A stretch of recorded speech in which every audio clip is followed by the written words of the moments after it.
Kanina pa umuulan at palakas ng palakas. Wala ba tong balak huminto? Nahihirapan na akong mag-drive ng kotse. Hindi ko na makita ang daan dahil sa lakas ng ulan.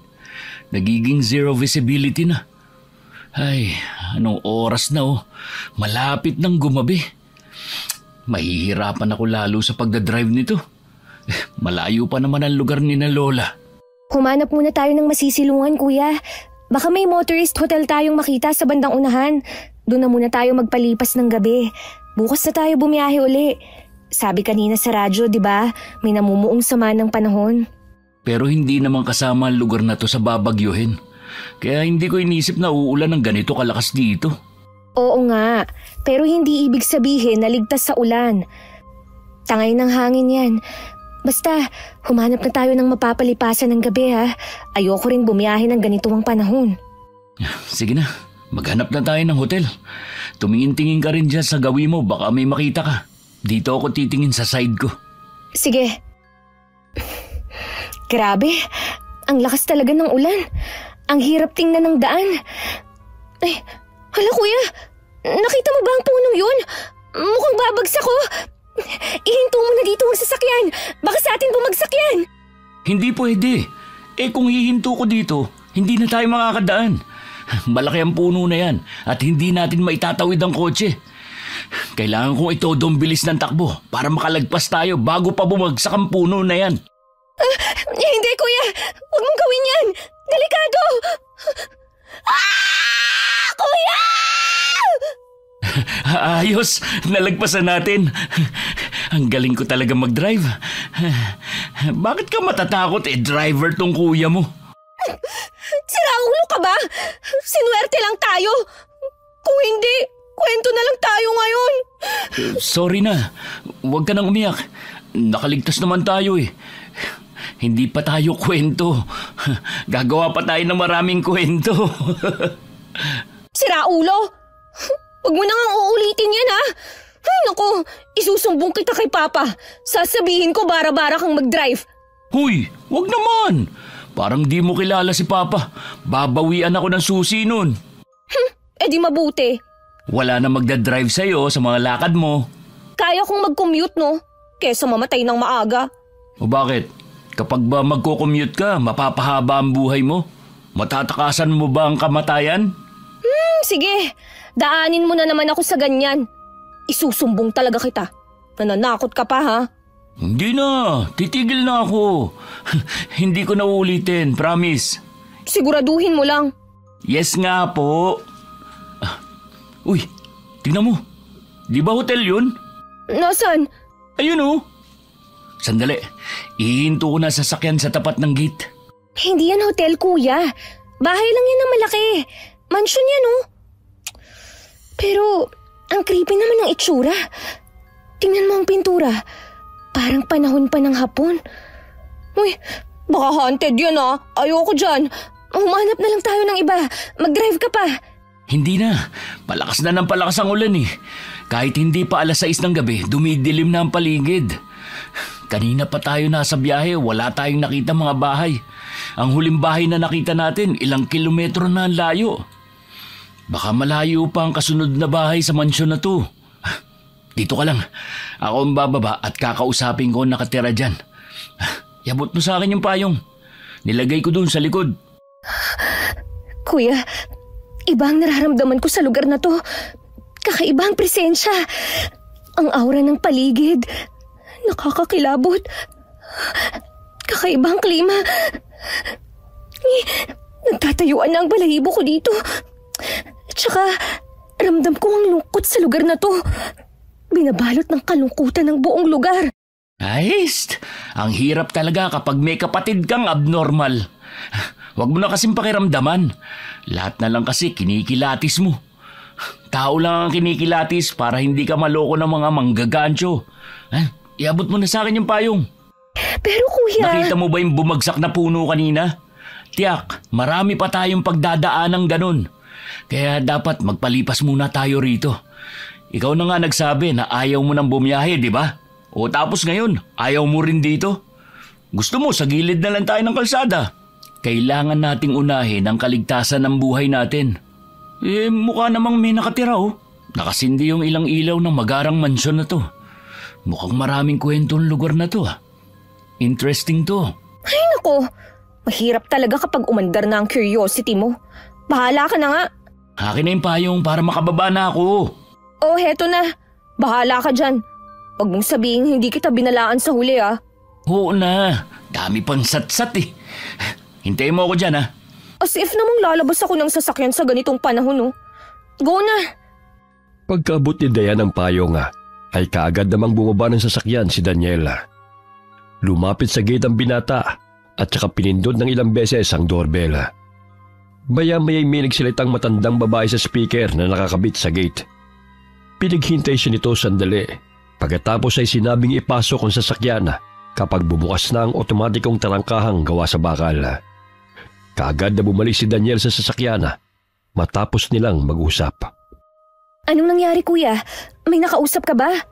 Oo, matandang babae pala nakatira dito.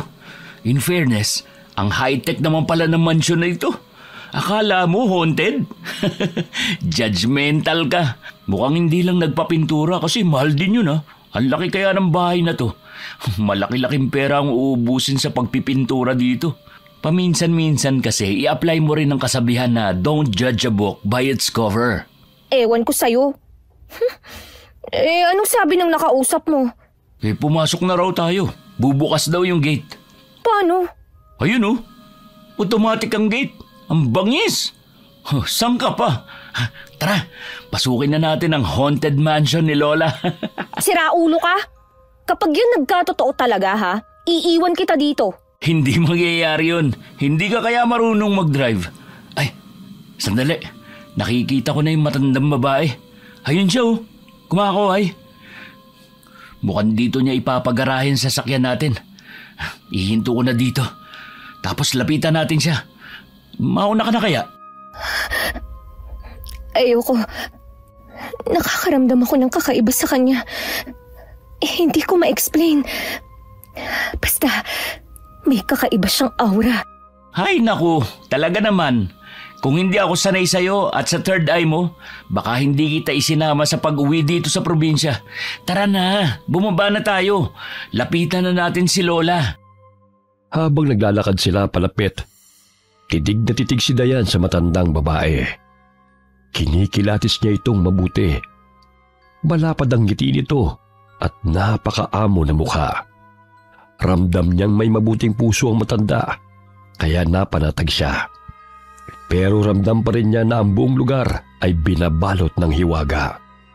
Dahil sa presensyang nagpapataas ng kilabot sa kanyang katawan, hinayaan na lamang niya makipag-usap ang kapatid. At ito na rin ang pinagdesisyon niya sa lahat. Hanggang sa inagaw ng kuya niya ang kanyang atensyon nang pumitik ito sa hangin gamit ang daliri. Lutang ka na naman eh. Halika na. Pumasok na tayo sa loob. Pumayag na si Lola na magpalipas tayo ng magdamag dito sa bahay niya. Sumunod na tayo sa kanya. Ituturo niya raw sa atin yung kwartong ipapahiram niya. Kuya. Tama na, Dayan. Nandito na tayo. Isang gabi lang to. Hindi tayo magtatagal. Okay? Kasama mo naman ako eh. Kaya hindi tayo mapapahamak dito. Sige. Oh, halika na. Halina kayo. Sumunod kayo sa akin. Pasensya na kung matagal akong maglakad. Matanda na kasi ako. Tapos may kalakihan ang bahay na ito. Ano nga palang pangalan nyo? Tawagin nyo na lang akong Lola Remy. Naku, ayos lang po, Lola. Ako po si Daniel. Siya naman po ang kapatid ko, si Dayan. Hindi naman po kami nagmamadali. Ayos lang po kahit abutin tayo ng madaling araw bago makarating sa kwarto. Para pagkapasok namin, lalabas din agad. Para di nakabahan ang kasama ko. Palabiro ka pala, iho. Ang mga taong masayahin, hindi tumatanda ang itsura. Tama po kayo, Lola. Tingnan niyo po ang itsura niyo. Mukha lang po kayong 50 years old. Ilan taon na po ba kayo? 60 plus na ako, iho. Aba, batang-bata po itsura niyo ah. Kung mabilis-bilis ho kayo maglakad, di malalaman ang edad niyo. Mas mukhang bata pa kayo sa mga magulang namin eh. Naku, mahusay kang pumuri, binata. Kuya, nakakahiya ka. Ayusin mo ang joke mo. Saka ayusin mo rin ang pakikipag-usap kay Lola. Nakakahiya sa kanya, oh. Huwag mo na siyang pagalitan, Iha. May ganyang tao talaga. Nakatutuwa nga ang kuya mo. Hindi itinatago ang tunay na ugali.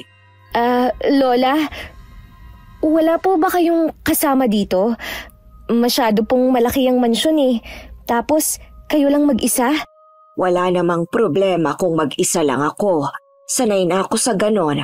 May mga cleaners na pumupunta rito once a week para maglinis. Wala po kayong asawa o anak? Matagal nang wala ang asawa ko. Pero paminsan-minsan ay dumadalaw siya kapag namimiss ko.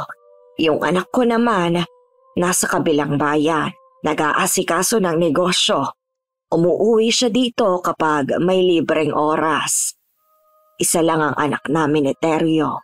Babae, Belinda ang pangalan niya. Mapagbiro din po kayo, no? Patay na ho ang asawa ninyo pero dinadalaw kayo? Paano po yun? Nagmumulto? Kung yun nga ang mabilis na paliwanag, ganun na nga. Kuya, hindi niya sinabing patay na. Ikaw naman pinatay mo na agad. Pasensya na po kayo, Lola. Sa kuya kong sobrang advance mag-isip. May nararamdaman akong enerhiyang palapit. Ha? Mukhang malakas ang pakiramdam mo, Eneng. Tama ka. Ang parating nararamdaman mo ay si Burdok. Siya ang aso ko, pero hindi siya tumatahol. Tahimik lang siya. Ayan na siya. Oh, huwag kayong matakot, mabait siya. Nangaamoy talaga siya kapag nangingilala. Nangangagat po ba siya? Hala, lumayo ka sa akin, Burnok. Hindi ako masarap, promise. Burdok ang pangalan niya, hindi Burnok. Natural na nangangagat siya, aso siya eh.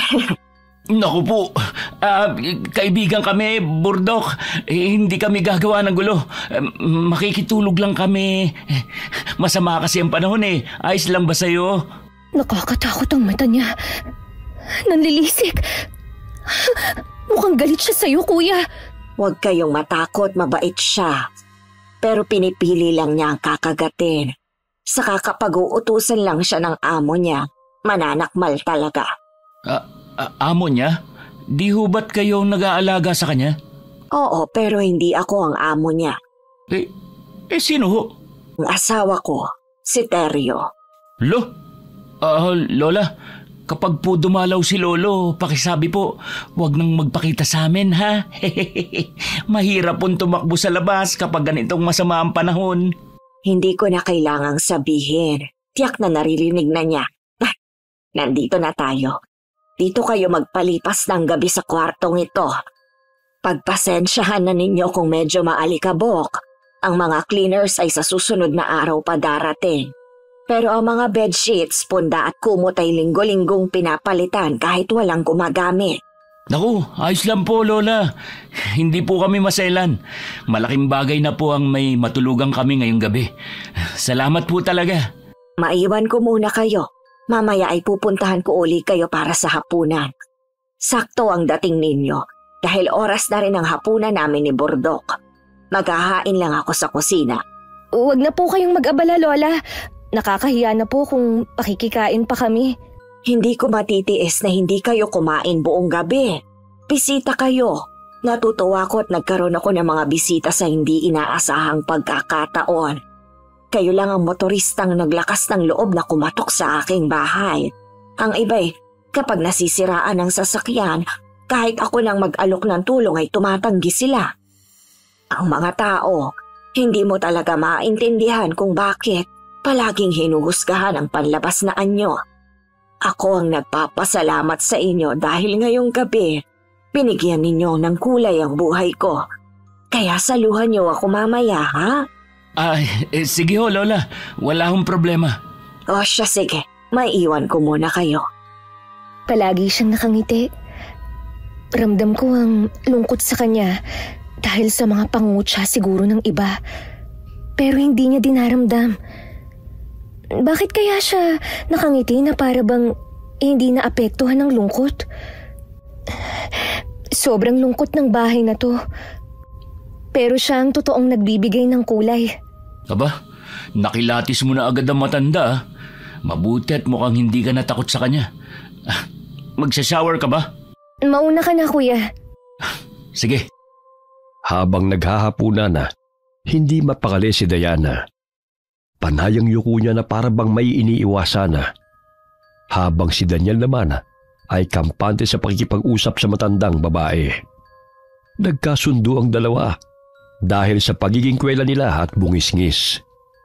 Hindi maiwasan ni Diana hindi pansinin ang alagang aso na matandang babae. Habang lumilipas ang bawat minuto, ay ramdam niyang parang nakikipagtitigan ang aso sa kanya.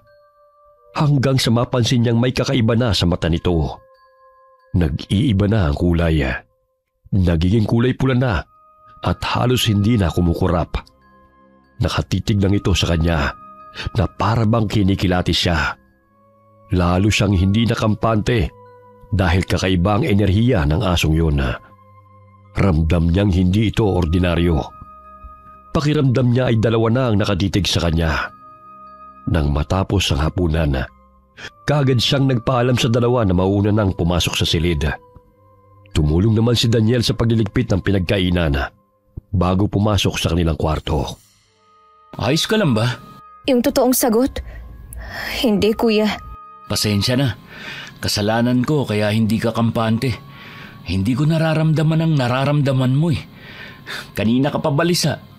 Napapansin ko yun. Nililibang ko si Lola para hindi kanya mahalata. Nakakahiya sa kanya kung pag-iisipan natin siya ng hindi maganda. Nagmagandang loob siya sa atin. Alam ko naman yun. Sorry na, dahil sa ganito ako.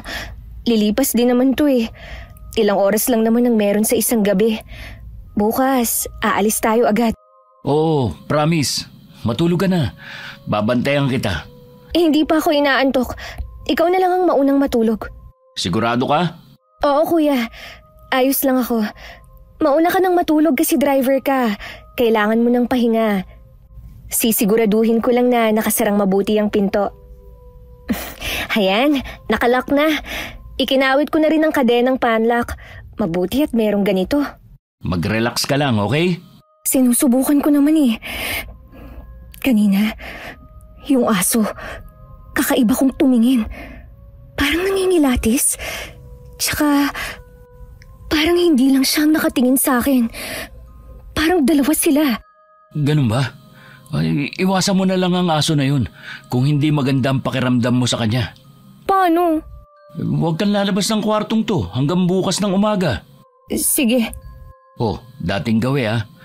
Kagaya ng kapag nakikitulog tayo sa bahay ng mga kaibigan natin o kamag-anak. Huwag kang lalabas ng kwarto kahit anong ingay ang marinig mo, okay? Oo, kuya. Kaya ko na to. Okay, sabi mo eh. Gisingin mo ako kapag may kailangan ka ha. Oo, salamat. Mahigit isang oras na ang lumipas ay hindi pa rin nakakatulog si Diana. Habang ang kuya niya ay mahimbing na.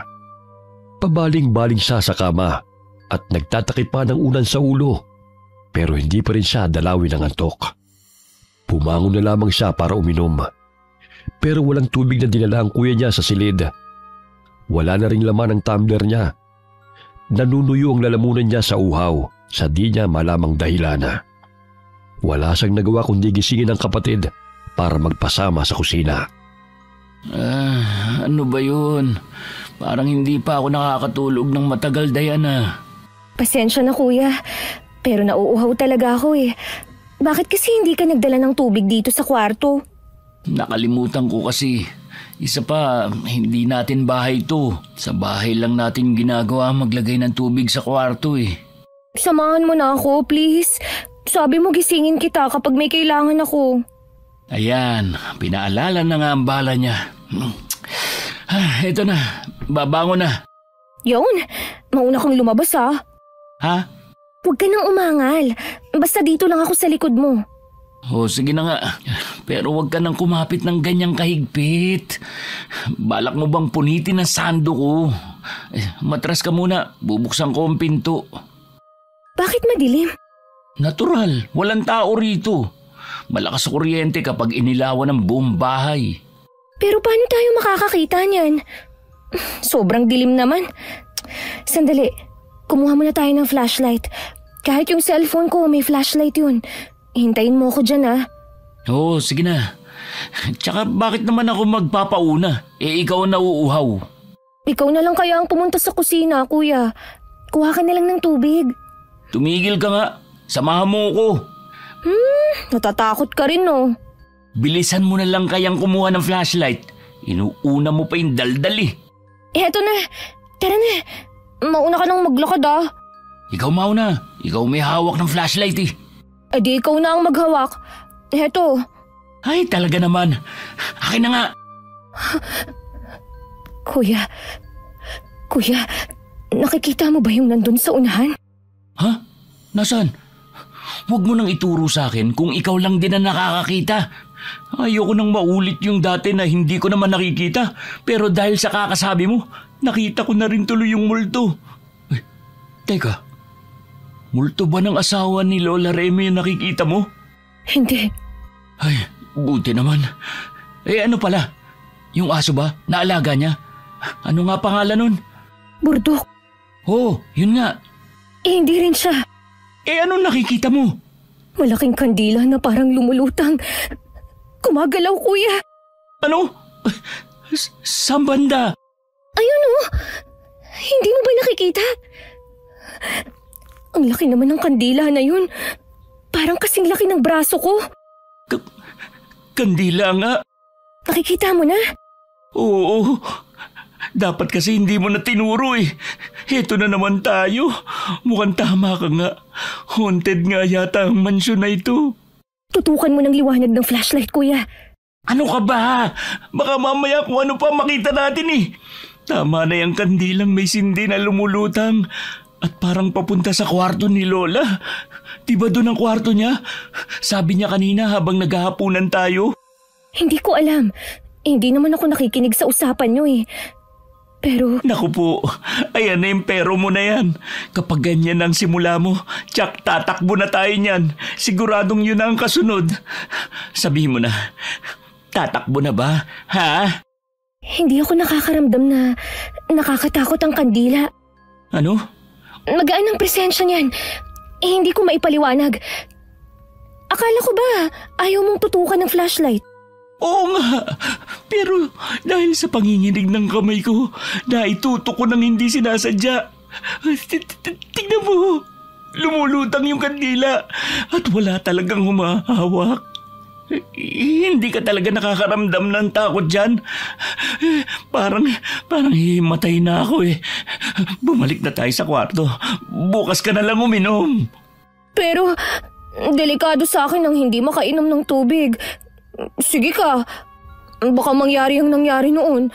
Hindi ako nakainom kaya muntik na akong sapian.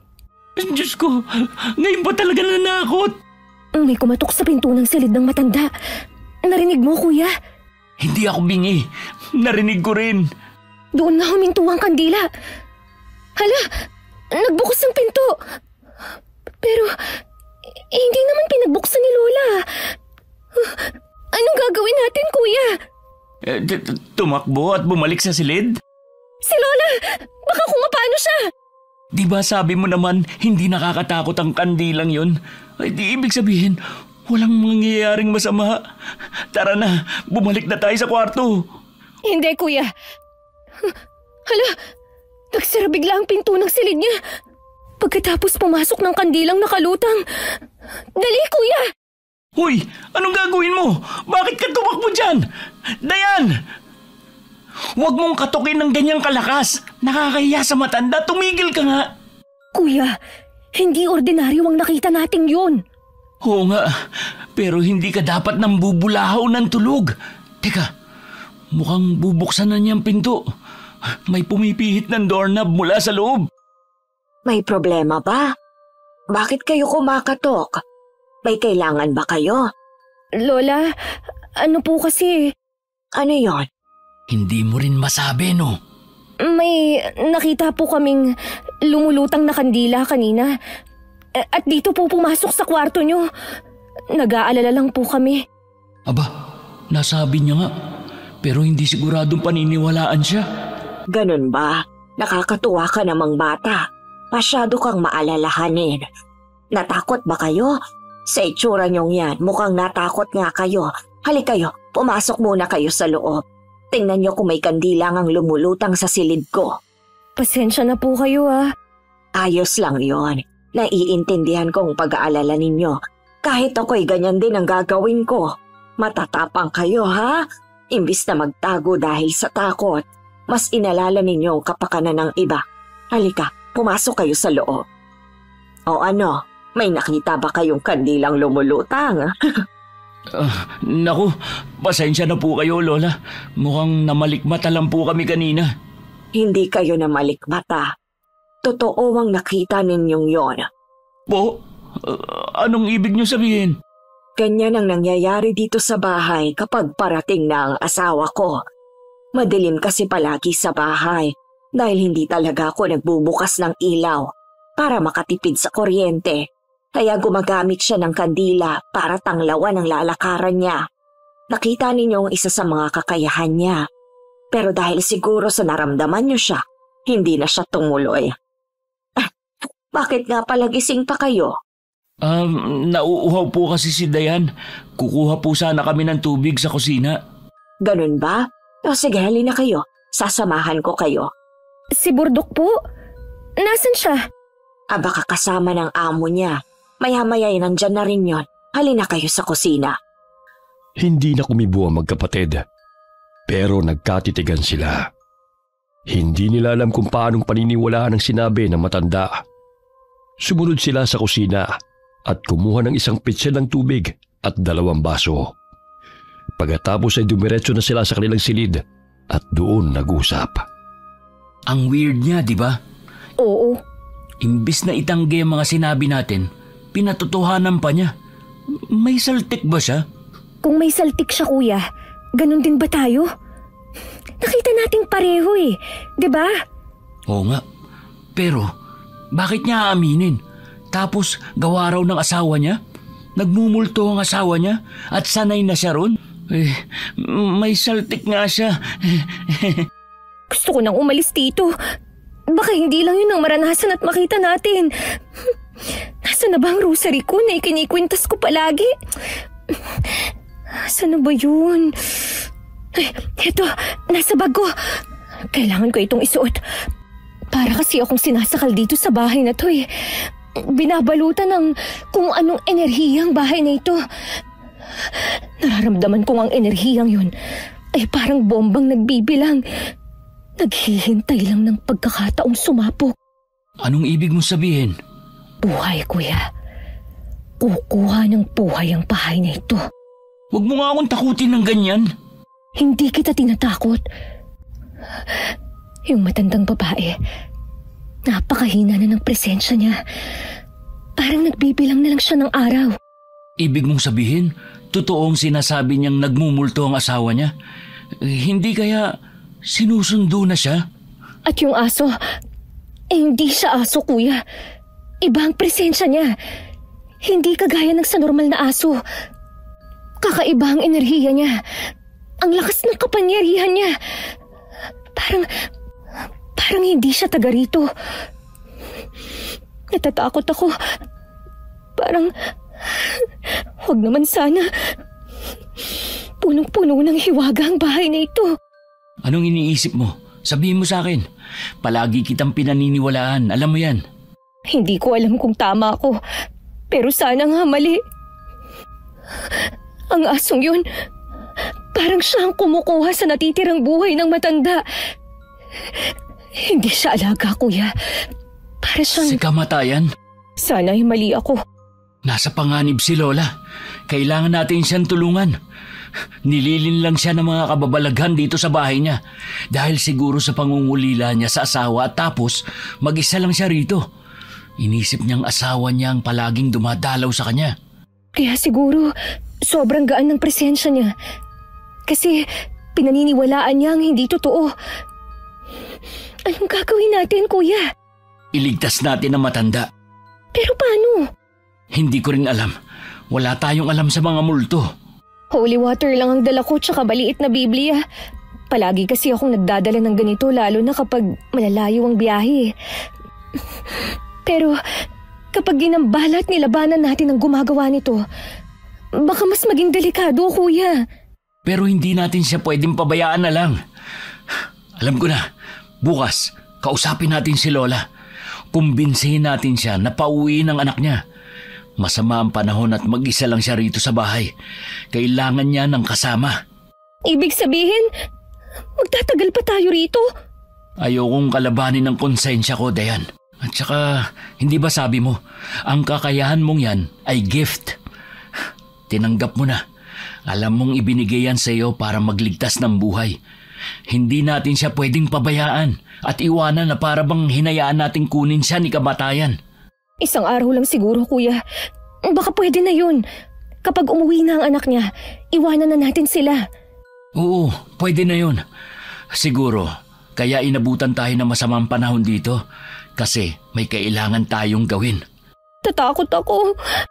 Ako rin naman. Pero kailangan nating magpakatatag. Magtiwala tayo sa Diyos. Ililigtas natin siya sa tulong ng Panginoon. Maagang nagising ang magkapatid kinabukasan. Kaagad na lumapit si Daniel sa bintana para sumilip sa labas. Napailing siya dahil masungit pa rin ang panahon. Inaya na niyang lumabas ng silid ang kapatid, kaya sabay silang pumunta sa kusina. Naabutan nila roon ang matandang babae na nagluluto ng almusal. O, gising na pala kayo. Nakatulog ba kayo? Pero sa tingin ko ay hindi. Halata sa itsura niyo na namahay kayo. Good morning ho, Lola. Nagluluto ho ba kayo ng almusal? At tulungan ko na po kayo. Hindi na, patapos na rin naman ako. Isa pa bisita ko kayo. May tubig na mainit dyan sa termos, mga kape at asukal din sa tabi ng termos. Magtimpla na kayo ng kape nyo. May creamer din kung naglalagay kayo. Maya-maya ay mag-aalmusal na tayo. Araw-araw po ay ganito ang ginagawa nyo, Lola. Hindi po ba kayo naiinip dito? Wala kayong ibang kasama at kausap maliban kay Burdok eh. Ay, nako. Sino ba nagsabi na wala akong kausap araw-araw? Eh yung anak ko nga katatawag lang kanina sa telepono. Bukod doon may mga kaibigan din ako nakakausap sa telepono. Linggo-linggo may mga nagpupunta ditong tao. Kagaya ng mga cleaners at saka labandera. Yung tagalinis ng hardin. Ayaw ko talaga na may permis akong kasama dito sa bahay. Bakit po? Dahil baka matakot sila. Naranasan naman ninyo kagabi, hindi ba? Siguradong aatakayin sila sa puso kapag silang nakaranas noon. Kaya kayong dalawa matapang kayo. Akala ko talaga aalis na kayo kagabi. Baka nga iniisip ninyong nasisiraan ako ng bae. Pasya sandali at maghahain lang ako. Tulungan ko na po kayo. Huwag niyo na po akong pigilan. Masama ho ang panahon ngayon, Lola. Bagyo na po siguro masamang panahon. Hindi ho ba uuwi ang anak nyo? Kapag umalis po kami, wala kayong kasama rito. Dapat po, pinauwi nyo na siya. Oo, kausap ko nga kanina. Ang sabi niya uuwi siya ngayong araw. Nag-aalala nga siya sa akin. Ikinuwento kong nandito kayo. Bahagyang nawala ang pag-aalala niya dahil may kasama ako. Ibinalita niya sa akin na marami na palang nagtumbahan na puno sa kalsada. Kaya hirap nang dumaan ang mga sasakyan. Mukhang matatagalan kayo dito sa bahay. Hindi kayo makakadaan. Ho? Yung anak nyo, may dadaanan ho ba siya papunta rito? Oo, nakakadaan pa naman daw ang motor. Pero ang kotse hindi na. Halina kayo, kumain na tayo. Lola, yung aso niyo po, kanino po galing?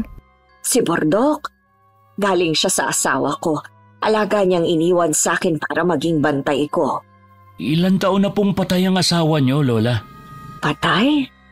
Nako, hindi patay ang asawa ko. Nasa ibang lugar lang siya. 10 taong gulang si Belinda nang iniwan kami dito. Pero madalas siyang pumasyal. Nagtatrabaho siya sa ibang lugar. Parang gano'n na nga. Sa lugar kung saan siya naroon ngayon. Doon galing si Burdok. Hindi po pangkaraniwang aso si Burdok, Lola. Tingnan niyo po siya. Tahimik lang na nakaupo sa gilid. Parang nakikinig. Nag-iisip. Nagmamatsyag. Tama ka. Ano nga uli ang pangalan mo? Dayan po. Diana, kagaya mo si Bordok, hindi nga pangkaraniwan. Isa siyang bagat. Bagat? Ngayon lang po ako nakarinig ng ganong breed ng aso. Saan lugar ho nagmula ang mga bagat? Sa lugar na bawal ang tao. Natigilan si Dayan nang marinig ang sinabi ng matanda. Nabitiwan niya rin ang hawak na tinidor dahil sa pagkabigla, kaya nahulog ito sa sahig. Yumuko siya para kunin ito. Pagkadampot sa tinidor ay napatingin siya sa aso. Nakatuon na naman sa kanya ang paningin nito. Bigla siyang napangat ng ulo nang makitang naglabas ng matutulis na pangil ang bagat. Nauntog pa siya sa lamesa na ikinagulat ng dalawa.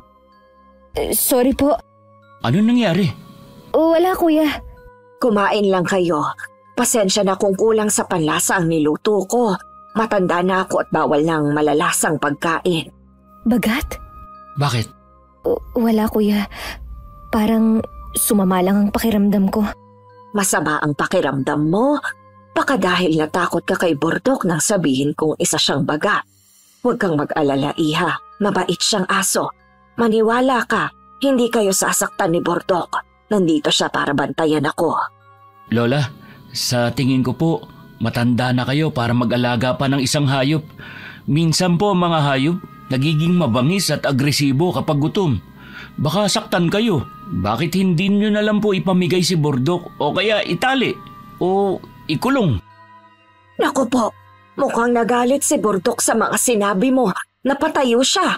Tumaas lalo ang tayo ng tainga niya at parang gustong malakmal. Napaangil siya na bihira niyang ginagawa. Bordok, behave. Nagbibiro lamang ang bisita. Masyado lang silang nag-aalala sa akin. Huwag ka nang magalit. Hindi ka nila sasaktan. Mukha nga hong nakakaintindi siya. Pasensya na, hindi ko dapat sinabi yun. Nakita mo na, Bordok. Hindi niya yun intensyon. Kumalma siya. Napatingin si Daniel sa aso at kita pa rin niya ang panlilisik ng mata nito habang nakatitig sa kanya. Kinabahan siya dahil sa pag-iisip na baka nagalit na nga sa kanya ang hayop at anumang oras ay atakihin siya nito. Naging ilag niya siya sa hayop na yun matapos ang sandaling yun. Pagkalipas ng ilang oras, nakita niya ang kapatid na nakatulala habang nakatingin sa langit. Nasa sala sila para magpalipas ng oras. Tinawag niya ang kapatid, kaya nakuha niya ang atensyon nito. Lumayo na ito sa may bintana at naupo sa sofa katabi niya. Kuya. Kanina ka pa tahimik ah. Sa bagay, tahimik ka naman talaga kasi ugali mo na yan. Pero ang tumulala na para bang nag-aalala. Iba yan. Ano bang iniisip mo? Baka pareho tayo. Yung asong yun. Isa raw bagat. Ngayon lang ako nakarinig ng ganong uri ng aso. May ganun ba? Hindi yun aso, kuya. Ano? Paanong hindi? Kita mo namang aso siya. Ang mga bagat ay isang nilalang na nagpapanggap na hayop. Engkanto sila na alaga ng makapangyarihang nilalang. Oo, tama. Mababait nga sila. Huwag lang gagalitin o aatakihin. Pero... Paano mo naman nalaman yan? Mahilig akong magbasa ng libro, di ba? Hindi ka kasi palabas eh. Pangit naman kasi mga binabasa mo. Mga nakakatakot. Kailangan ko yun. Para alam ko ang mga nakikita kong kakaiba. Bakit para kang kinakabahan? Kung mabait naman pala mga bagat na yun. Alaga siya ng asawa niya, di ba? Nasaan ang asawa niya? Hindi naman daw patay. Nasa ibang lugar lang na hindi pwede ang mga tao. Oo nga no. Narinig ko na sinabi niya yun. Saan lugar yun? Sa lugar ng mga elemento, kuya. Pwedeng isang engkanto ang asawa niya. Maligno o kahit anong nilalang mula sa lugar na yun. Sandali nga. Hindi ko maintindihan ang pinupunto mo eh. Pakiramdam ko. Kaya kakaiba ang enerhiyang bumapalot sa bahay na to. Dahil pinoprotektahan ng asawa niya. At ang bagat na yun ay ipinadala para bantayan siya. Mata niya sa bawat oras. Kaya pala sa tuwing tumitingin ng asong yun sa akin, parang dalawang nilalang ang nakatingin sa akin. Umalis na tayo rito, kuya. Wala naman tayong dadaanan. Marami na raw nagtumbahan ng mga puno, di ba? Isa pa, masama pa rin ang panahon at parang mas tumindi pa ngayon. Kanina pa rin ako tumitingin sa cellphone para tawagan sina mama at papa, pero wala namang signal dito. Napapaisip pa ako sa anak niya. Oh, bakit? Kinakabahan ako. Anong klaseng nilalang siya? Tao ba o engkanto? Darating daw mamaya, di ba? Umalis na tayo rito, kuya. Kahit sa kalsada na lang tayo magpalipas ng oras. Baka may iba pang bahay na pwede nating silungan. O kaya may hotel na tayong makita. Baka kung anong mangyari sa atin kapag dumating ang anak niya.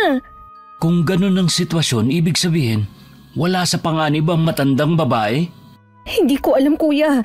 Naguguluhan na ako. Pero wag na nating alamin ang lahat. Napansin mo ba? Kada tanong natin ay sinasagot niya ng totoo. Bakit? Di ba dapat inililihim niya ang mga ganong bagay? Bakit niya sinasabi sa atin? Ano ang pakay niya? Tama ka. Ayoko sana siyang pag-isipan na masama kasi sobrang bait niya. At hindi ako nakakaramdam ng bigat ng loob. Pero mas dapat nating isipin ang sarili nating kaligtasan. Huwag na nating hintayin ang anak niya. Umalis na tayo rito. Sige, hahanapin ko lang si Lola at magpapaalam ako. Iniwan ni Daniel ang kapatid para hanapin ang matanda. Nakita niya ito sa mini library. Nakapinid ang pinto, kaya nalaman niyang naroon ang matanda. Nakatungtong ito sa isang upuan at inaabot ang isang aklat na nasa mataas na pwesto ng bookshelf. Dali-daling pumasok si Daniel nang makita niyang mawawalan ng panimbang ang matanda. Dahil sa pag-aalala niya na baka mahulog ito, ay aagapan niyang saluhin na. Pero nahuli siya. Bumagsak na ang matanda sa semento. Tinulungan na lamang niya itong tumayo at iniupo sa upuang nasa gilid. Lola, ano pong ginagawa niyo? Delikado yun sa kagaya niyo. Tignan niyo po, nahulog kayo.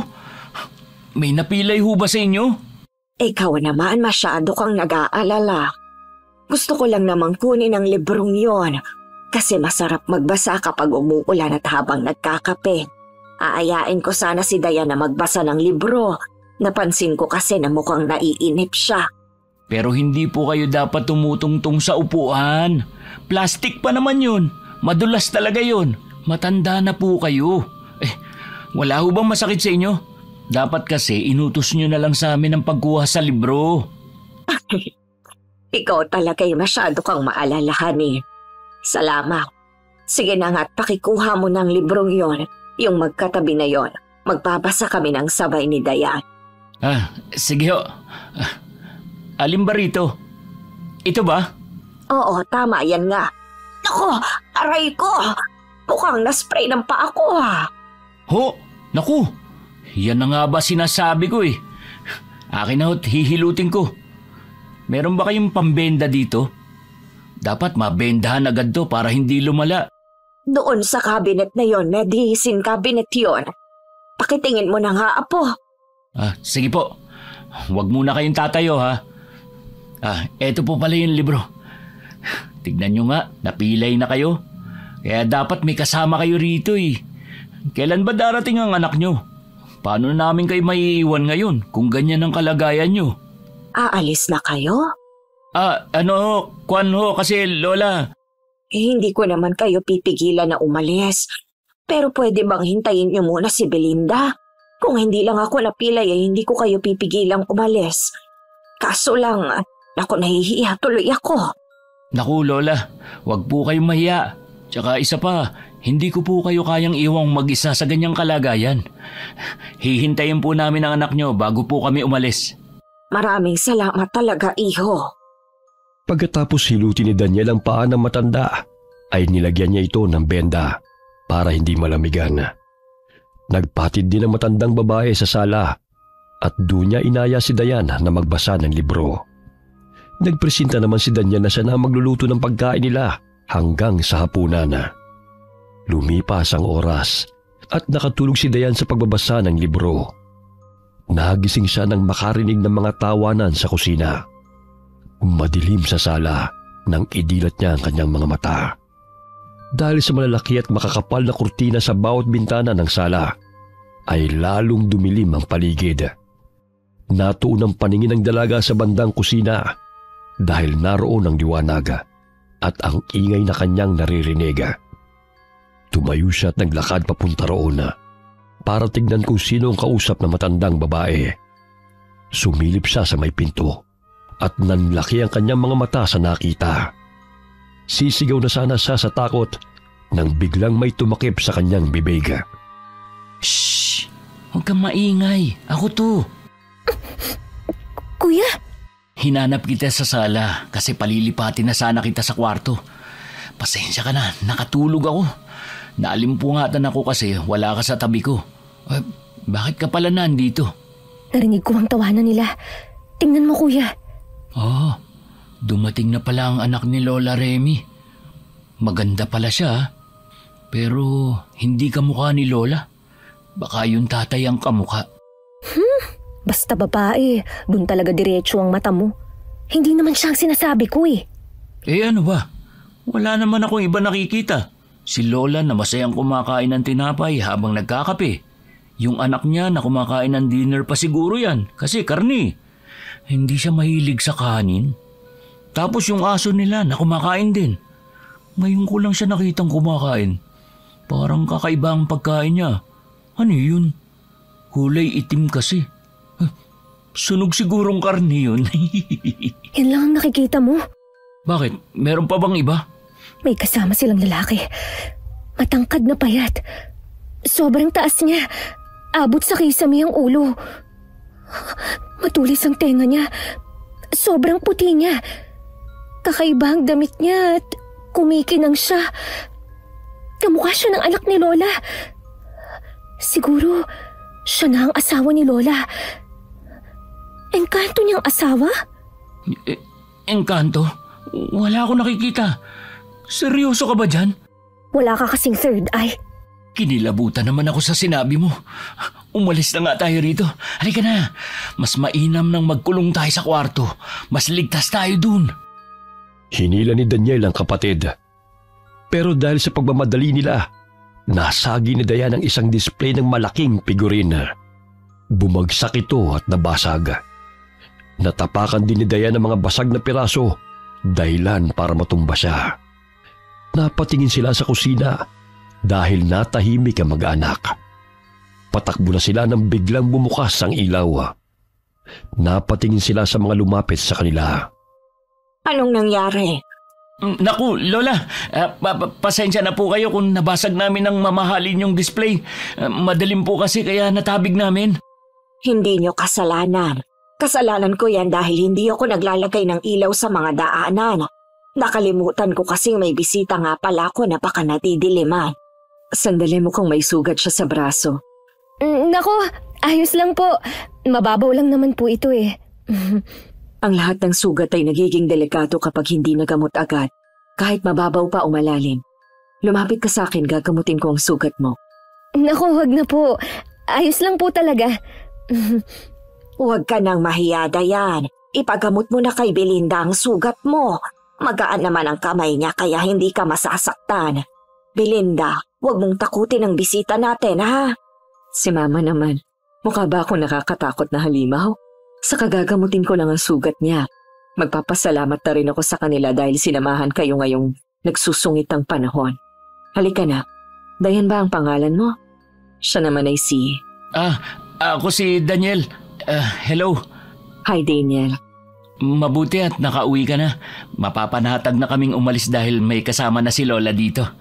Aalis na kayo kaagad? Hindi pa tayo nakakapag-banding. Kauuwi ko lang. Dito muna kayo kahit isang araw pa, pwede ba? Kasi, baka hinahanap na rin kami sa amin. Hindi ko sila makontak dahil walang signal. Baka dahil sa sama ng panahon. May telepono kami. Pwede niyo silang tawagan. Palipasin niyo ang sama ng panahon bago kayo bumiyahe. Sa nadaanan ko kaninang kalsada, hindi pa sila tapos magtanggal ng mga punong bumuwal sa daan. Baka ilang araw pa yon bago matapos lahat. Magpalipas muna kayo rito hanggang sa humina ng malakas na ulan. Pagkatapos ninyo dyan maggamutan ng sugat, ayain mo sila Belinda na sumabay sa ating mag-midnight snack. Nako, busog pa naman po kami. Maggatas na lang kayo, tsaa o kaya ay chocolate. May dala akong tinapay, tikman ninyo. Paborito ni Mama ang braso ni Mercedes.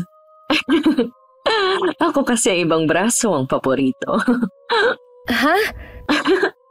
Masyado kang seryoso, Dayan. Tapos ko nang gamutin ang sugat mo. Halina kayong dalawa, saluhan niyo kami.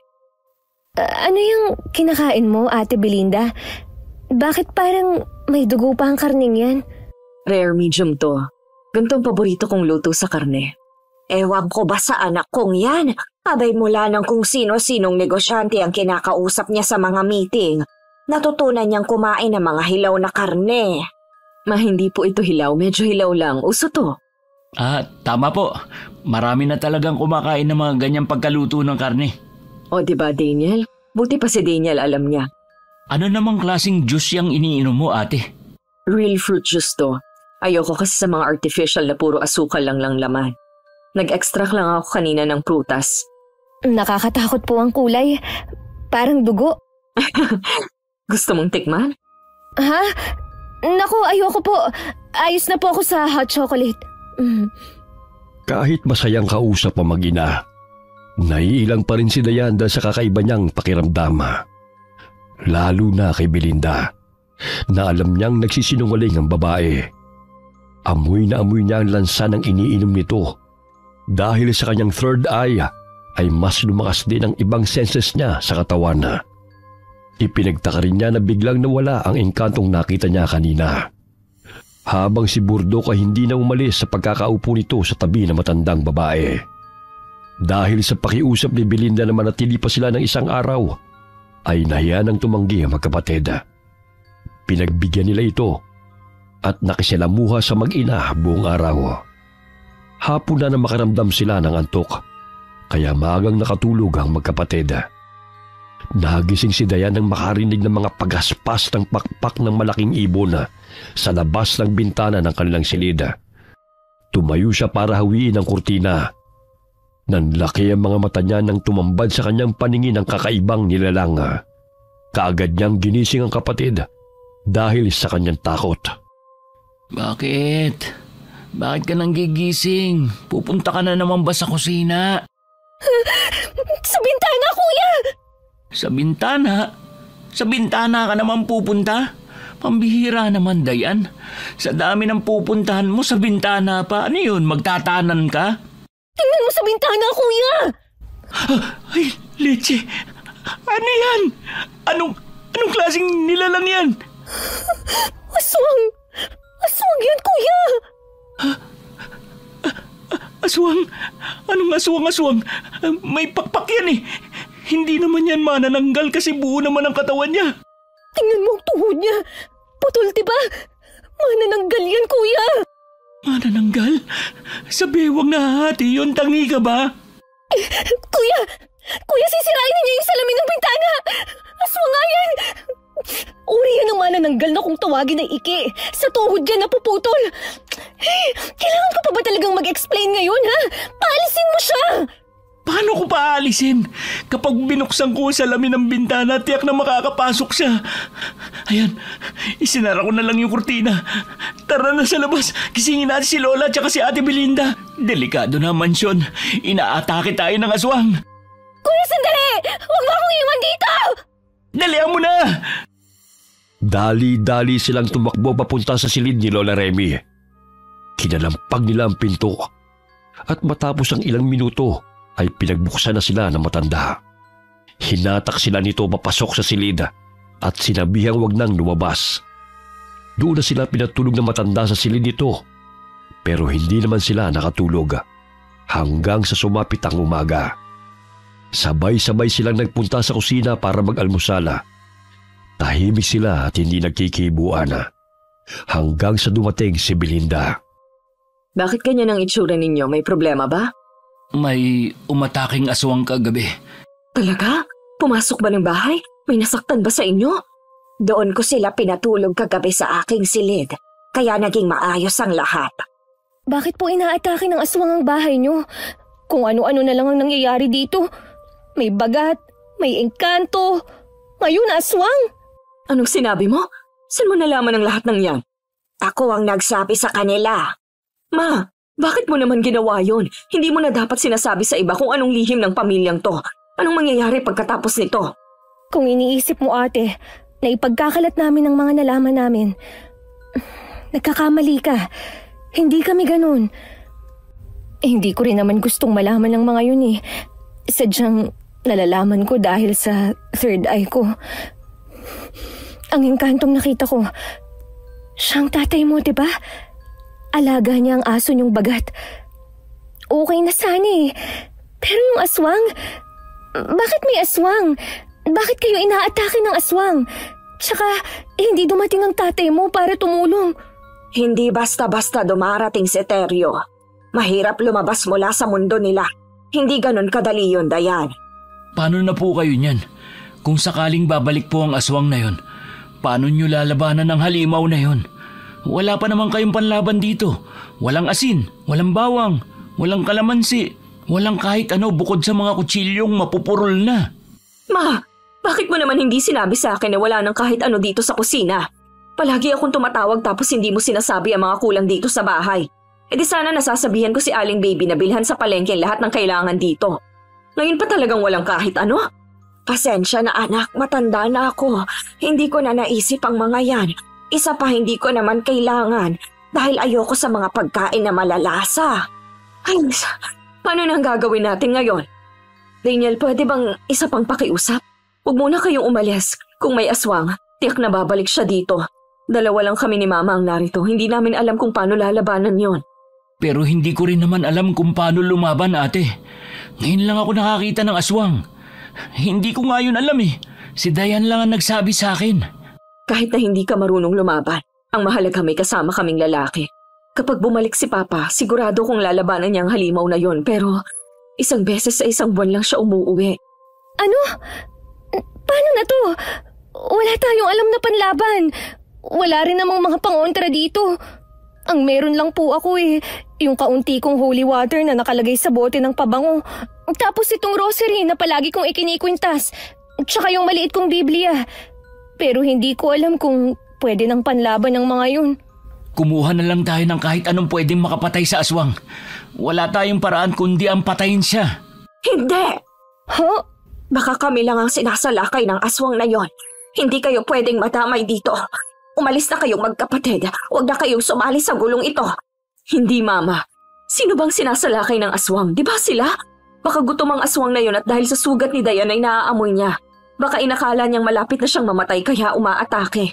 Kung paalisin mo sila ngayon, tsak nahahabulin sila. Mas delikado sa kanilang nasa kalsada. Baka maaksidente sila. Isa pa, malalayo pang mga bahay kasunod nitong atin. Wala silang mahihinga ng tulong. Tama si Daniel. Dapat nating patayin ang aswang kapag bumalik siya mamayang gabi. Tiyak na babalik siya. Kuya? Tulungan natin sila, Dayan. Ayokong kainin ng konsensya kapag iniwan natin sila at mapahamak sa aswang na yon. Mamaya, maghanap tayo ng mga gamit na pwedeng makapatay sa aswang. Kahit na ano, basta makakapatay sa kanya. Pwede siguro nating ihalo ang holy water sa iba pang tubig. Baka magkabisa yun tapos kapag nahuli natin ang aswang, lunurin natin siya doon. Tama. Pwede nating subukan ng lahat. Maghahanap ako ng mga drum sa bodega para ipunan ng tubig. Pagkatapos ng pananghalian, saka sila naghanap ng mga gamit panlaban sa aswang. Nagdala si Belinda ng ilang drum para lagyan ng tubig. Pero nang buksan nila ang gripo, wala nang tumutulo na tubig. Dahil jetmatic ang tubig sa mansyon, tinignan nila ang motor. Nalaman nilang nasira ito dahil nasunog. Halos mawalan sila ng pag-asa ng oras na yon. Pero hindi sumuko ang magkapatid. Kumuha si Daniel ng ilang tubo ng bakal na nakaimbak sa bodega para kahit papano ay may panghampas sila sa aswang. Hinasa rin niya ang ilang patalim sa kusina para magamit. Pagkatapos ay kanya-kanya sila ng pahinga sa kanilang kwarto habang naghihintay sa pagdating ng aswang. Hindi ka ba matutulog, Dayan? Mukhang malalim na naman ang iniisip mo. Kuya, hindi kasi ako mapakali. Bakit? Kanina kasi, habang abala tayo, napapansin ko si Burtok. Panay ang sunod niya kay Lola Remy. Ano naman ang nakakapagtaka ron? Amo niya yun eh. Oo nga, pero napansin kong palagi siyang nasa anino niya. Kahit saan magpwesto si Lola, sumusunod siya at doon humihinto sa anino. Minsan, nakaupo doon, nakatayo, nakahiga, basta laging doon sa anino. Bigla kong naalala, mula nung dumating tayo rito, ganun na palagi ang ginagawa niya. Nawawala lang si Burdok kapag sinasabi ni Lola na pinupuntahan ng asawa niya o sinusundo. Tapos kapag bumabalik, doon na naman siya pumipwesto sa anino ni Lola. Tapos kanina, nung tingnan ko uli siya habang nakahiga doon sa anino, napansin kong malabo na ang anino ni Lola Remy. Ano? Paanong malabo? Hindi na kasing tingkad ang pagkaitim kagaya ng anino natin. Anong ibig sabihin nun? Hindi ko alam. Hindi ko talaga alam, kuya. Hindi kaya nagpapahiwatig yon na nasa panganib talaga siya? Hindi kaya siya ang target ng aswang? Isa pa yan, kuya. Nag-iisip din ako sa aswang na ikina yan. Bakit ngayon lang siya nagpakita nang dumating si Ate Belinda rito? Baka sumama o kaya nasundan si Ate Belinda. Napansin mo ba ang kinakain at iniinom niya? Hindi yun normal, kuya. Amoy na amoy ko ang sariwang dugo. Malakas ang pakiramdam at pang-amoy ko dahil sa third eye ko. Nag-enhance din ang iba-iba kong senses. Kumakain siya ng hilaw na karne. At ang iniinom niya, dugo yun, kuya. Dugo yun. Sinasabi mo ba na siya ang aswang? Ayokong mambintang. Pero paano kung totoo? Papatayin ba natin siya? Kung siya ang aswang, bakit tumutulong siya sa paghahanda natin ng panlaban sa aswang? Paano kung nagkukunwari lang sila? Paano kung nililinlang lang nila tayo? Pero... Natatandaan mo ba si Lola Remy, ha? Diba, itinataboy na tayong paalis? Pinigil lang ng anak niya. Paano kung may balak si Ate Belinda na biktimahin tayo? Sa tingin mo ba masama siya? Mabait naman si Lola Remy, ah. Kung gaano kabait at kabuti ng isang tao, pwede pa rin siyang magbunga ng masama. Ayoko nang isipin. Basta, ito na ang huling gabi natin dito. Bukas, aalis na tayo. Humihina na ang ulan, parang aaraw na bukas. Sa ngayon, ang plano ko lang, patayin ang aswang na yon. Para kahit umalis na tayo rito, kampante akong hindi na sila mapapahamak. Paano kung si Ate Belinda ang aswang? Malalaman natin yan. Tiyak naman na hindi kakayanin ni Lola Remy na mapahamak ang anak niya. Baka nga nag-uusap na sila ngayon at nagtatalo kung balak talaga ni Ate Belinda na biktimahin tayo. Gusto mo bang alamin kung anong ginagawa nila ngayon? Natigilan si Daniel sa tanong na yun ng kapatid. Matapos ang ilang segundong titigana, nagpasa silang silipin na mag-ina para malaman kung anong ginagawa ng mga ito. Dahan-dahan silang lumabas ng silida at maingat silang naglakad sa loob ng mansyon habang papunta sa silid ni Lola Remy. Pagkarating nila sa tapat ng pintuan, ay idinikit ni Dayan ang kanyang tenga sa pinto para alamin kung nasa loob ang matanda. Mukhang wala siya rito, kuya. Nasaan kaya siya? Tingnan natin sa silid ni Ate Belinda. Sige. Teka, ano yun? Alulong ba yun ng aso? Oo, pero sinong aso? Wala namang ibang aso dito kundi si Burdok lang. Siya kaya yun? Bakit siya umaalulong? Nakakatakot naman. Kinikilabutan ako. Mas pumipigat ang presensya ng paligid. Parang may hindi magandang mangyayari. Malamang, nagbabalak tayong pumatay ng aswang. Hindi talaga maganda yon. Ibig mong sabihin, ang alulong na yun ay pagdadalamhati? Bigla naman akong nakonsensya. Bakit naman? Parang wala na tayong pinagkaiba sa mga mamamatay tao eh. Ang pinaplano natin ay gawain ng masasama. Aswang ang papatayin natin, Dayan. Halimaw yun. Kesa naman tayo ang patayin. Parang dahil sa atin, naguluwang pamilya nila. Kung ako ang nasa kalagayan nila. Pagbabalakan talaga tayong patayin dahil marami na tayong alam. Baka nga si Ate Belinda ang aswang. Ano yun? Si Lola Remy yun, di ba? Sumisigaw siya! Puntahan natin. Baka sinugod ng aswang. Mabilis silang tumakbo para hanapin kung nasaan ang matanda. Pero bago pa sila makarating sa silid kung saan ito naroon, nakakita sila ng mga patak ng dugo sa sahig. Bukas ang mga ilaw sa buong mansyon, kaya hindi sila nahirapang kumilos. Isa yun sa plano nila para matalo ang aswang. Kaya binuksan ni Lola Remy ang mga ilaw para maliwanag ang paligid. Sinundan nila ang mga patak ng dugo sa sahig hanggang sa makakita sila ng pares ng putol na paa. Pero naglalakad ang mga ito. Dahil hindi nakikita ang daan, walang direksyon ang paglalakad ng mga paang yun. Bawat hakbang ay bumabangga, kaya tumatalsik ang mga dugo sa sahig. Ano yan? Pa? Alam ko, hindi naman yan ang ibig ko sabihin. Sino nagmamayari niyan? Bakit nandito sa loob? Hinayaan niyang pakalat-kalat dito. Nakakilabot. Isipin mo, makakita ka ng putol na paang naglalakad. Mula yan sa aswang na iki. Kung ganun, nakapasok na siya sa loob ng mansyon. O baka talagang nasa loob na ang aswang sa simula pa lang. Hayaan na natin yan. Puntahan na natin si Lola Remy. Baka kung ano na nangyayari sa kanya. Sandali, kuya. Ano na naman? Wiwisikan ko ng holy water ang paa na to. Tama. Gawin mo na. Oh, bakit ka natigilan? Paano kung kay Ate Belinda to? Dapat ba siyang mamatay? Huwag mo nang isipin yan. Akin na nga. Ako na magwiwisik. Umatungan ang aswang pagkawisik mo sa paa niya. Tama na siguro to. Umuusok na ang paa niya. Halika na. Puntahan na natin si Lola. Dali-dali silang tumakbo para sa kloluhan ng matanda. Pagdating nila sa mini garden kung saan naroon si Lola Belinda, kitang-kita nila na inaatake ito ng aswang. Nagpupumilit pumasok ang aswang sa loob ng bahay, pero pinipigilan ng matanda. Kaagad silang lumapit para iligtas si Lola Remy. Bitiwan mo siya, halimaw! Ako kalabanin mo! Sa tingin mo ba'y matatalo ko ng maliliit mong kutsilyo? Ano ba ang kailangan mo? Bakit ka umaatake dito? Simple lang.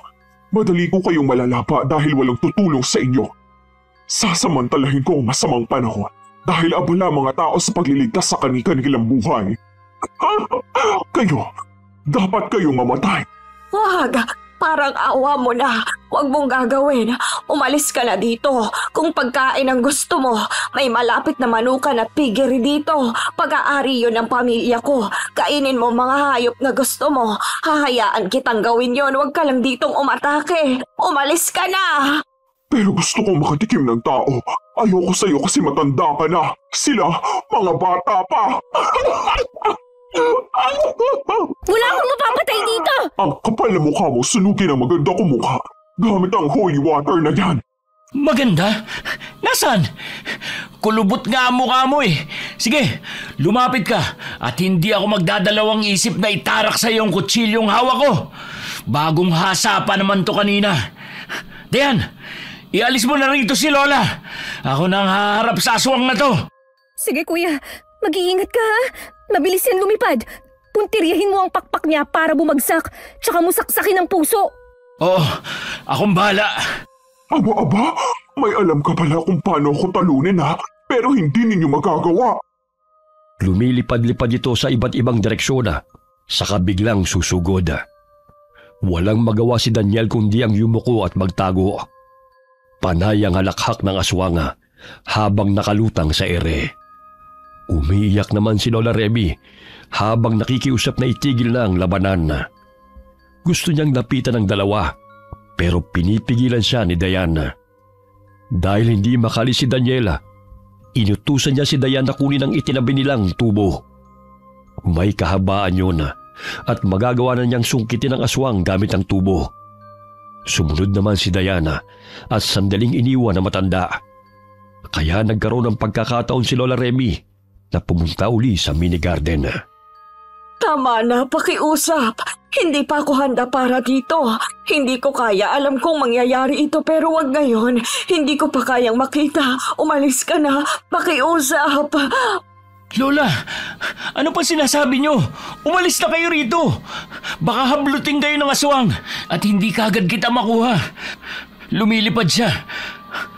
Sandali, bakit panay ang alulong ni Bordok? Kaya ba hindi siya tumatahol kasi alulong ang alam niyang gawin?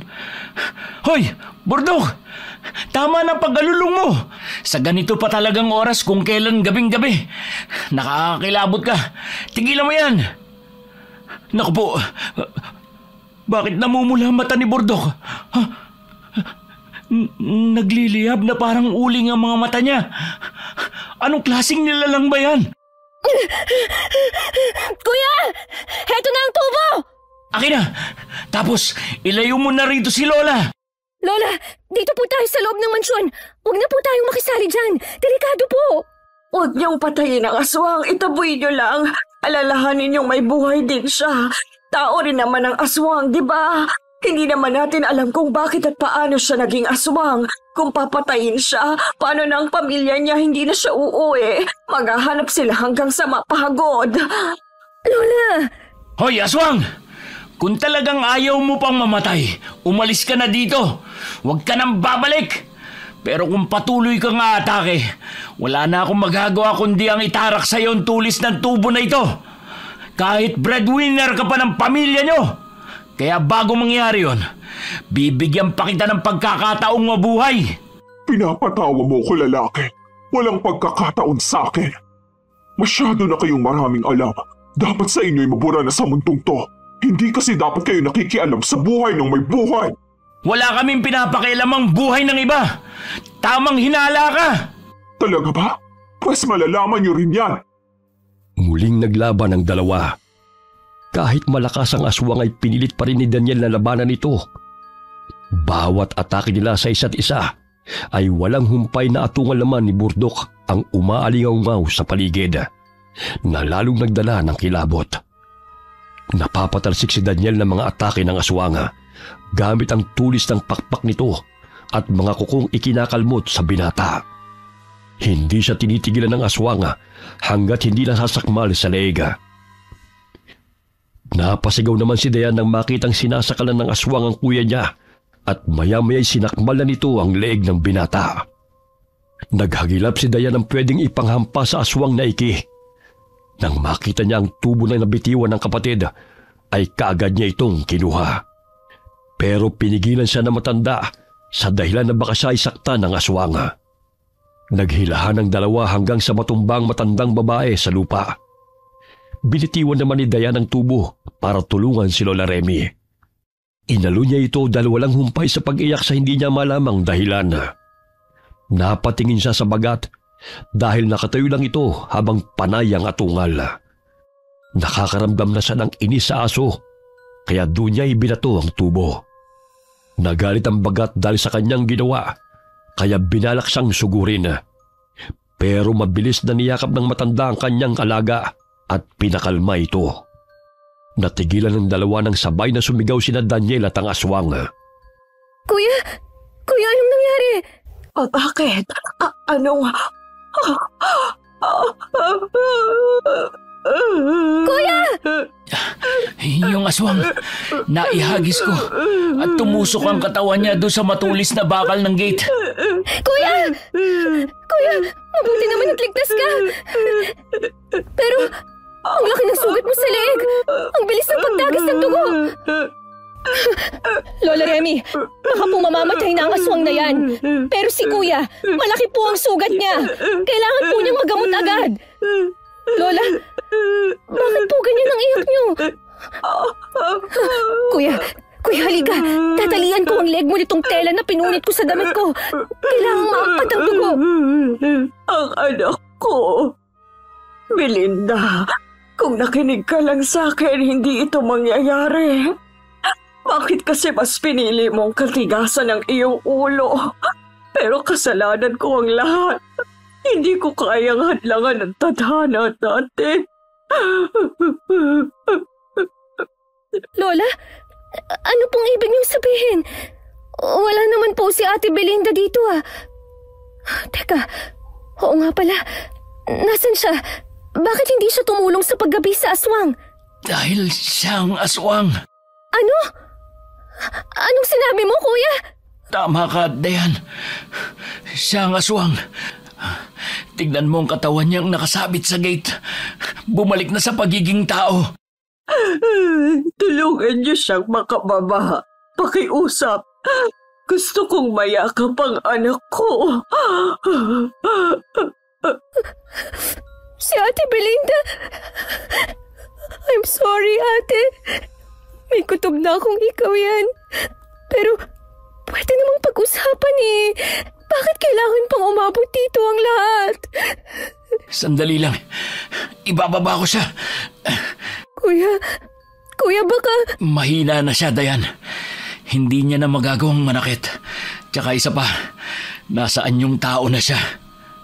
Pagkababa ni Daniel sa katawan ng babae, kaagad na lumapit si Lola Reby sa kanyang anak at mahigpit itong niyakap habang humahagulgol. Anak ko, patawarin mo ko. Wala akong lakas para ipagtanggol ka. Hindi ko kayang labanan ang kapalaran ng pamilya natin. Akala ko ay kaya ko nang harapin ang sitwasyong ito eh. Pero hindi pala. Hindi ko kayang makita ka sa ganitong sitwasyon. Masakit ito para sa akin. Ma, alam naman natin ang kahihinatnan ng lahat, diba? Darating tayo dito. Sabi ko naman sa'yo na maghanda ka na. Ginusto natin to. Saka hindi naman ako mawawala. Katawan ko lang ang mamamatay. Maya-maya, si Papa, darating na siya para sunduin ako. Sorry, Ma. Kung mauuna ako sa'yo, hindi ko gustong mauna, pero ganun talaga. Ang tadhana ay palaging may sorpresa. Magpakatatag ka, ha? Babalik kami ni Papa para sunduin ka. Mahal na mahal ka namin. Palagi kaming dadalaw sa'yo hanggang sa dumating ang araw na isasama ka na namin doon sa kabilang mundo. Belinda! Anak ko! Anak ko!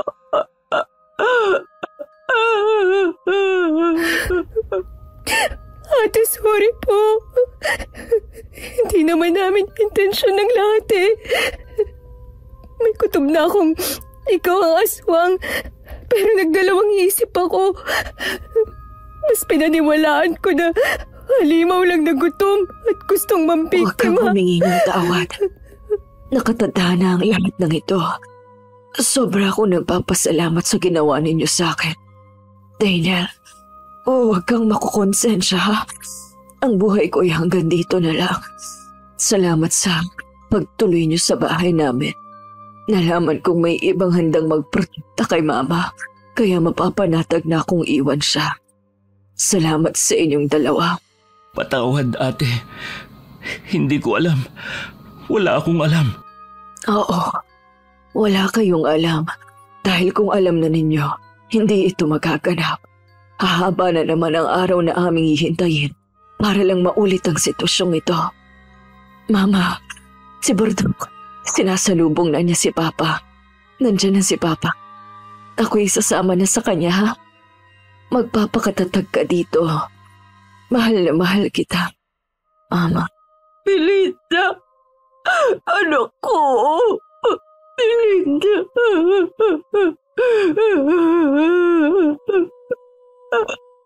Napatingin ang magkapatid kay Burdok dahil wala na naman itong humpay sa pag-atungal habang nakatingin sa langit. Maya-maya'y umihip ang malamig na hangin habang patuloy sa pagbuhos ang banayad na ulan. Ang mga dahon sa mga punong nakapaligid sa mansyon ay isa-isang bumabagsak ng marahan sa lupa. Hanggang sa mga dahon ay namuo na para bang tinitipo ng mahinang ipo-ipo. Ilang segundo lang ang lumipas at naging bulto ito ng tao at naglakad ng marahan palapit. Teryo! Biglang tumakbo si Burdok sa namuong dahon. Kumakawag pa ang buntot niya na parang masaya. Hindi siya natakot doon. Baka kalaban yan. Hindi. Isa siyang engkanto, kuya. Siya ang tatay ni Ate Belinda. Ano? Sinusundo na niya ang kanyang anak. Tingnan mo. Inuunat niya ang kanyang kamay. Naramdaman mo ba yun?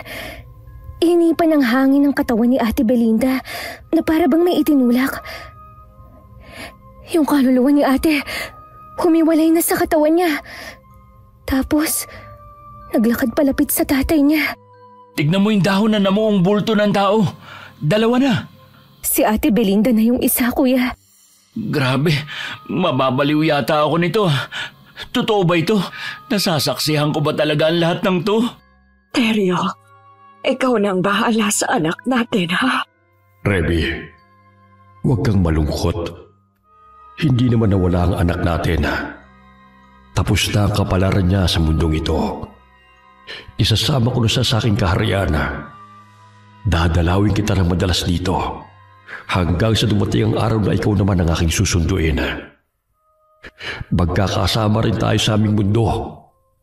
Doon, magiging masaya tayong pamilya at kumpleto. Oo, Teryo. Maghihintay ako sa pagsundo mo sa akin. Sana ay hindi na yun magtagal. Gusto ko na ring sumama sa inyo. Pwede bang ngayon na lang? Hindi pa panahon, Remy. Ang buhay mo rito sa mundo ng mga tao hindi pa tapos. Huwag kang mainip. Magiging buo rin tayong pamilya. Burdok, mabuti kang bantay. Ipagpatuloy pa ang pagbabantay sa kanya hanggang sa dumating ang araw na susunduin ko na kayo. Darating ang araw na makakauwi ka na rin. Ngayon, naiintindihan ko na ang lahat. Ako rin. Pero bakit kaya hindi pa pwedeng isama si Lola? Mag-isa na lang siya dito sa mansyon. Paano na? Tiyak na malulungkot siya. Lungkot? Yung lungkot, lalong bumibigat ngayon. Si Lola. Dayan, umaalis na sila. Iniwan na nila si Lola. Lola, pumasok na po tayo sa loob. Basang-basa na po tayo ng ulan eh. Umalis na po sila. Baka po magkasakit pa kayo. Halina po kayo. Kahit anong pakiusap ng dalawa sa matanda, ay hindi ito umalis sa tabi ng bangkay ng kanyang anak. Sumilong naman ang magkapatid at kumuha si Dayan ng gamot para lunasan ang sugat ni Daniela. Hanggang sumapit ang umaga at sumikat ang araw, ay naroon pa rin si Lola Remy sa tabi ng labi ng kanyang anak. Nasaksihan ng magkapatid kung paanong tinunaw ng sikat ng araw ang katawan ni Belinda. Unti-unti itong nasunog hanggang sa tuluyang naging abo.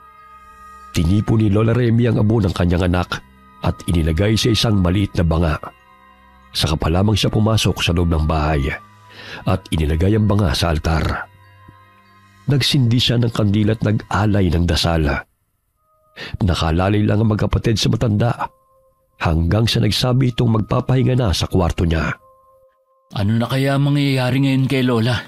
Base sa aura niya, matatag siyang babae. Malalagpasan niya to.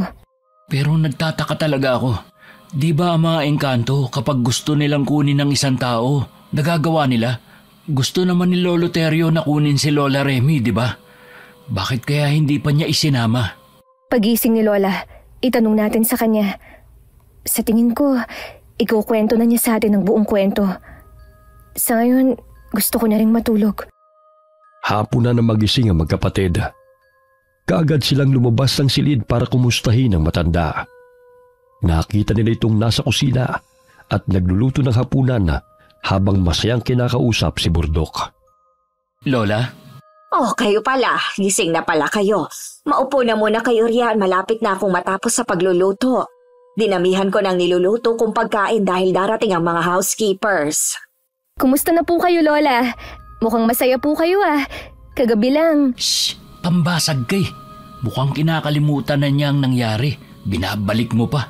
Makakalimutan niya ba yun agad-agad?